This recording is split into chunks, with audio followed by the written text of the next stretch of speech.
Welcome back خواتین و حضرات. ہم گفتگو کر رہے ہیں خواجہ امجد سعید صاحب سے. خواجہ صاحب آپ فرما رہے تھے کہ کسی بھی معاشرے میں کسی بھی ملت میں جب تک اخلاقی طور سے قوم کسی مقام پر نہیں ہوتی تو وہ کوئی بھی نظام کارگر نہیں ہوتا. آپ مزید فرمائیے. اچھا، مختصراً دوسرا نقطہ بہت امپورٹنٹ ہے، وہ یہ ہے جس کو ہم کہتے ہیں پراپرٹی ریلیشن شپ. تو آپ دیکھیں جو سرمایہ داری نظام ہے اس میں ہر ایک آدمی کہتا ہے کہ جی میں مالک ہوں، میں مالک ہوں. دوسری بات ہے جو سوشلزم کا نظام ہے اس میں کہا جاتا ہے کہ جناب اسٹیٹ مالک ہے، سب چیز جو ہے نا اسٹیٹ کی ہے. تو ہمارا جو اسلامی معاشی نظام ہے اس کے اندر بنیادی بات یہ ہے کہ تمام چیزوں کی حاکمیت اللہ تعالیٰ کی ذات، اصل میں وہ مالک، انسان جو ہے نا وہ ٹرسٹی. تو آپ یہ دیکھیے کہ ذہنی طور پہ جب میں یہ سوچوں کہ میں جو جائیداد ہے میری، میں اس کا ایک ٹرسٹی ہوں، اور ٹرسٹی کا مطلب یہ ہوتا ہے کہ امین ہوں، میں اس کا امین ہوں، اور امین کا مطلب یہ ہوتا ہے کہ میں نے فوائد بینیفیشریز کو دینے. تیسری بات یہ ہوتی ہے کہ پروڈکشن سسٹم میں حرام اور حلال کا جو امتیاز ہے یہ دونوں پہلے نظاموں میں نہیں. تو ہمارے ہاں یہ ہے کہ حلال جو ہے اسی کا پروڈکشن سسٹم ڈیولپ کرنا ہے، حرام کا نہیں کرنا. اور آخری بات بڑی اہم میں آپ کو یہ عرض کرنا چاہتا ہوں، وہ یہ ہے جس کو ہم کہتے ہیں موٹیویشنل سسٹم، کسی بندے کو کام کے لیے متحرک کرنا. تو اب دونوں نظاموں میں یہ ہے، پہلے نظام میں یہ ہے کہ جتنا زیادہ کام کرو ہم آپ کو فائنینشیل اسی دنیا میں فائدہ دیں گے. دوسرے میں جو ہے وہ اپنی مرضی سے فائدہ دیتے. ہمارے یہاں اللہ جل شانہ نے فرمایا، جیسے علامہ صاحب نے فرمایا لیس للانسان الا ما سعی، نہ صرف یہاں فائدہ ملنا ہے بلکہ ذرے ذرے کا حساب جو ہو رہا ہے وہ آخرت سے جڑا ہوا تصور ہے. تو آخرت کا جو سلسلہ ہے یہ ان کے ذہن سے بالکل مختلف ہو جاتا ہے. تو یہ چار چیزوں کے ساتھ ساتھ میں یہ بھی عرض کرنا چاہتا ہوں کہ جیسے کہ ہم بات کر رہے تھے آپس میں، تو کامیابی کے لیے چار چیزوں کی ضرورت ہوتی ہے. پہلی بات یہ ہے کہ ہم سیاسی طور پہ صحیح ہوں، وہ اخلاق جب تک نہیں آئے گا نہیں ہوگا. دوسرا معاشی نقطہ نگاہ سے جس کی ہم بات چیت آج کل کر رہے ہیں. تیسری بات بڑی اہم ہوتی ہے جس کو سوشولوجیکل کہتے ہیں کہ ہم معاشرے کے اندر عدل لائیں، انصاف لائیں، اس کے اندر ایک یہ جو اوپر نیچے والا سلسلہ ہے اس کو کم کرنے کی کوشش کریں. اور آخری بڑی اہم بات یہ ہے، اس لیے اللہ جل شانہ نے کلام پاک میں بار بار کہ افلا تتفکرون فرمایا، اس لیے کہ آخری بات ہے ٹیکنالوجی، کہ ہم نے انوویشن کرنی ہے، ٹیکنالوجی کرنی ہے. خواجہ صاحب میں آپ کی اجازت سے گفتگو کرنا چاہوں گا پروفیسر خورشید صاحب سے. پروفیسر صاحب السلام علیکم. جی وعلیکم السلام ورحمۃ اللہ. آپ خیریت سے ہیں؟ اللہ کا کرم ہے، اللہ کا شکر ہے. ہم گفتگو کر رہے ہیں کہ اس دور کے معاشی مسائل اور اسلام کے تقاضے. آپ سے میں جاننا یہ چاہتا ہوں کہ آپ نے اس ملک کی سیاست کو بہت قریب سے دیکھا ہے. آپ یہ بتائیے کہ اسلامی لحاظ سے ہمارے معاشی نظام میں کوئی ترقی کی ہے؟ کہیں ہم کسی جگہ پہنچے ہیں؟ کوئی بینکنگ کا نظام ہے، کوئی اور جو فلاح کا نظام ہے، اس کو آپ دیکھتے ہیں کسی جگہ آگے بڑھتے ہوئے؟ یہ بڑا اہم سوال ہے، لیکن مجھے دکھ سے کہنا پڑتا ہے کہ پاکستان جو اسلام کی بنیاد پر قائم ہوا تھا، قرارداد مقاصد جس نے اس مملکت کا بنیادی کریکٹر شناخت طے کی، اور 73 کا دستور اور اب 18ویں ترمیم، ان تمام میں بنیادی بات یہ کہی گئی ہے کہ اسلام کا جو معاشی، سماجی، سیاسی نظام ہے جو انصاف پر، جو حقیقی ویل بینگ اور ویلفیئر پر مبنی ہے، یہ ہمارا مطمع نظر ہوگا. ڈائریکٹو پرنسپل اور اسٹیٹ پالیسی بڑے کلیئر ہیں، لیکن عملاً اس کی طرف بہت ہی کم پیش رفت ہوئی ہے.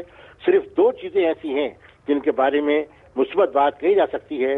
ایک زکوٰۃ کا نفاذ جو لولا لنگڑا ہے، اور بدقسمتی سے اس کا جو انتظام ہے اس پر سیاسی عناصر قابض ہو گئے ہیں، لیکن پھر بھی اس کے ذریعے سے کچھ نہ کچھ خیر وجود میں آیا ہے اور غریبوں کی مدد ہوئی ہے. دوسرا ہے فائنانس اینڈ بینکنگ کا نظام. اس میں بڑی بنیادی تبدیلیاں ہوئی ہیں، اور یہ 1975 وہ سال ہے جس میں دونوں سطح پر، یعنی پرائیویٹ سیکٹر اور پبلک سیکٹر میں، اسلام کے اصولوں پر بینکاری کی طرف پیش رفت شروع ہوئی. پہلا فیز یہ تھا کہ کم از کم ہم جو کھلا کھلا حرام ہے اس سے بچ جائیں، اور دوسرا اسٹیج یہ ہے کہ وہ مالیات کا اور بینکاری کا نظام جو اسلام کے دیے ہوئے مقاصد اور اصولوں پر مبنی ہو، یعنی شریعہ بیسڈ. ہم اس وقت جس اسٹیج میں ہے وہ صرف شریعہ کمپلائنس ہے، شریعہ بیسڈ نہیں. لیکن پھر بھی اس کے نتیجے میں کم از کم ایک کھلے کھلے حرام سے لوگ بچنے کی پوزیشن میں آ گئے ہیں. لیکن اس معاملے میں بھی پاکستان کی صورتحال یہ ہے کہ اس وقت ہماری جو ٹوٹل بینکنگ ہے اس کا ہارڈلی 6 to 7% اسلامک بینکنگ ہے اور باقی سارا جو ہے وہ سودی ربا بیس بینکنگ ہے. اس کے بعد کویت میں آپ دیکھیے تقریباً 30% اسلامک بینکنگ ہے. ملیشیا کے اندر، سوڈان میں سب سے زیادہ ہے تقریباً 48%. ایران میں ہے لیکن ہمارے یہاں رفتار اس کی سلو ہے. اور جو دوسری بات ہمارے یہاں کمزوری ہے میری نگاہ میں وہ یہ ہے کہ ہم نے ابھی تک لوگوں کی تعلیم نہیں کی صحیح. تعلیم سے میری مراد یہ ہے کہ پبلک اویئرنیس، تعلیم سے میری مراد یہ ہے کہ بینکرز کی ٹریننگ کہ وہ حلال اور حرام میں صحیح تمیز کر سکیں، اور خود یوزرز، ڈپازیٹر بھی اور انویسٹرز بھی جو قرضہ لیتے ہیں تو ان کو معلوم ہونا چاہیے کہ شریعت ان کی مالی ضروریات کو پورا کرنا چاہتی ہے لیکن سود کی بجائے اس کا ایک متبادل نظام ہے. اس کا فہم بہت کم ہے. لیکن پھر بھی میں سمجھتا ہوں کہ جو تھوڑی بہت موومنٹ ہوئی ہے وہ ان 2 مہینوں میں ہوئی ہے. لیکن اصل ضرورت اس بات کی غربت ختم ہو، دولت کی ناہمواریاں دور ہوں، وسائل ایمانداری کے ساتھ استعمال ہوں. ہمارا تصور یہ ہو کہ living within our means, self reliance. Professor صاحب، میں صرف ایک بات آپ سے پوچھنا چاہوں گا کہ آپ کے خیال میں، آپ رہے ہیں، آپ سینٹ میں بہت طویل عرصہ رہے ہیں، آپ نے وہاں بہت خدمات انجام دی ہیں، آپ جماعت اسلامی کی مرکزی شورا میں رہے ہیں، اس کی پالیسی میکنگ میں آپ کا دخل رہا ہے، اس کے منشور آپ نے بنایا ہے. یہ جاننا چاہتا ہوں آپ کے خیال میں 1 2 3 بڑی کیا وجہ ہیں اس نان اچیومنٹ کی؟ میرے بھائی بات بہت تلخ ہے لیکن حقیقت یہ ہے کہ ہماری جو قیادت ہے سیاسی، اسے نہ اسلام کا علم اور شعور ہے اور نہ پولیٹیکل ول اور کمٹمنٹ ہے. لپ سروس ہے، روایتی مذہبداری ہے، کھل کر کے کوئی بات اسلام کے خلاف نہیں کرتے. یہ اچھی بات ہے بہت، لیکن مفاد گروہی، ذاتی، جماعتی، یہ وہ چیزیں ہیں جو جن کو پر حاصل ہے.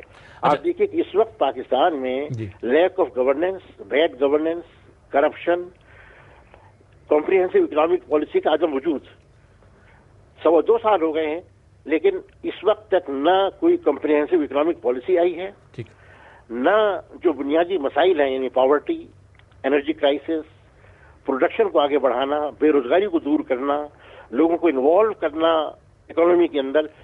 20% میری نگاہ میں آبادی وہ ہے کہ جو افلوئنٹ ہے لیکن 80% وہ ہے جو غریب جس کے لیے زندگی گزارنا. پروفیسر صاحب، صرف ایک اور سوال آپ سے پوچھنا چاہوں گا آخر میں کہ کیا ایسا نہیں ہے کہ ہماری دینی اور سیاسی جماعتوں نے، خاص طور سے جو دین کے میدان میں فعال رہی ہیں، سیاست کے میدان کے ساتھ ساتھ جیسے کہ جماعت اسلامی، ایسا تو نہیں ہوا کہ ہماری قوم کو علمی، فکری اور اخلاقی اعتبار سے انہوں نے تیار نہیں کیا اسلام کی ان برکات کے لیے؟ آپ کی بات میں جزوی صداقت ہے، اس لیے کہ دینی جماعتوں کا فرض ہے کہ لوگوں کی تعلیم، ان کے اخلاق کی اصلاح، کردار اساسی، خیر و شر کی تمیز، یہ تمام چیزوں میں پیدا کریں. دنیا اور آخرت کی جواب دہی کا احساس. اس معاملے میں بہت اچھا کام ہو رہا ہے، ایسا نہیں ہے، لیکن ناکافی. لیکن میری نگاہ میں یہ بات صحیح نہیں ہے کہ جب تک کہ سارا معاشرہ تبدیل نہ ہو جائے اس وقت تک تبدیلی نہیں آ سکتی. معاشرے کی تبدیلی اور حکومت کی طرف سے معاشرے کو تیار کرنا اور بنانا، یہ دونوں کام ساتھ ساتھ ہوتے ہیں.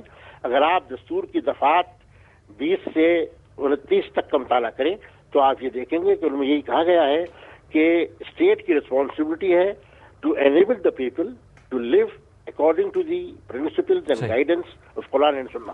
بہت شکریہ پروفیسر صاحب، آپ سے بات کر کے ہم نے بہت سیکھا. آپ سے انشاءاللہ پھر بات ہوگی. خدا حافظ. خواتین و حضرات، ہم اس پر مزید گفتگو کریں گے اپنے شرکاء سے ایک وقفے کے بعد. ہمارے ساتھ رہیے گا.